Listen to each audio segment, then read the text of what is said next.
За би монголглаад басан ойлгохгүй байгаа нэг гурван зүйлээр тодруулж асууя даа гэж бодсон юм.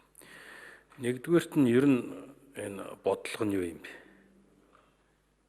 Гол одоо философи, гол концепц нь ер нь яах гэдэг. Нэмэгдүүлэх гэдэг юм уу, хорогдуулах гэдэг юм.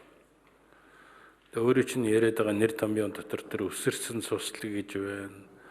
Тасарсан цуслаг гэж байна. Ингээд янз янзын нэр томьёонууд л орж ирэл яваалах юм. Яг эцсийн энэ хөлж одоо бас нэг ерөнхий нэг том философи ирэх байдаг байлгүй дээ. Нэг ерөнхий том нэг бодлого байгаа байлгүй дээ. Тэрнээс нэг хоёр хүнийг нааш нь энэ орж ирээд нэг гурван хүн улчаад буцаах тухай асуудал биш баймаар.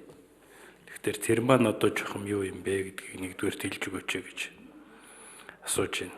Хоёрдугаарт нь энэ дөрөвдүгээр зүйлийн 4-1-1 дээр чинь Монгол улс давхар харьяаллыг хүлээж зөвшөөрөхгүй гэж биччихсэн байж байгаа. 4-1-3 дээр бодох тэр давхар харьяалал үүсгэсэн Монгол улсын иргэнийг төрийн албанд ажилуулахгүй гэдэг чинь. Тэгээ одоо энэ чинь одоо яг юу гэсэн үг юм бэ?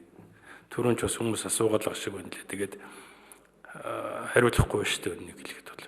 Эргэж тойрсоор байгаад тэгээд алга болсон. Хоёрдугаар асуудал нь энэ.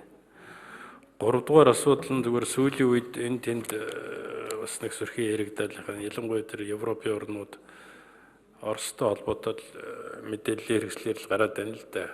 Хүүхдийн одоо үржлээд авчдаг. Тэгээд дараа тэрийг зодож нүдээд алж хятаад ингээд хажим болдог. Тэгээд тэр чухам тэр хүүхдийг одоо хэн эрхийн яаж хамгаалах юм бэ гэдэг асуудал бол ялангуяа Америкт бол тэр юмнууд бол нэлээд хэд гарлаа гэж сони хэвлэлээр гарч ирсэн. За Скандинавын орнуудад болохоор Оросууд бас нэлээд амьдардаг юм шиг байгаа.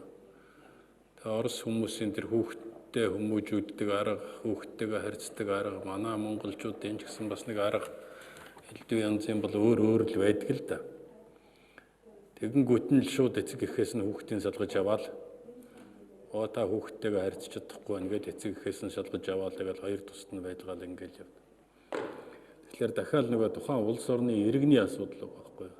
Айл улсын иргэн тэгээд тэр иргэний чинь одоо эрх ашигыг хамгаалдаг юм энэ төр гэдэг маань жоохон юу байх юм. Бид нар ч одоо энэ чинээ бол бас нэг тиймэрхүү заалтууд оруулчихсан байж та одоо ердөл Монгол улсын иргэн юм бол одоо ер нь бараг л очоод дайм байлдаан зарлал мондгол хамгаалчих юмар юм биччихсэн байж та.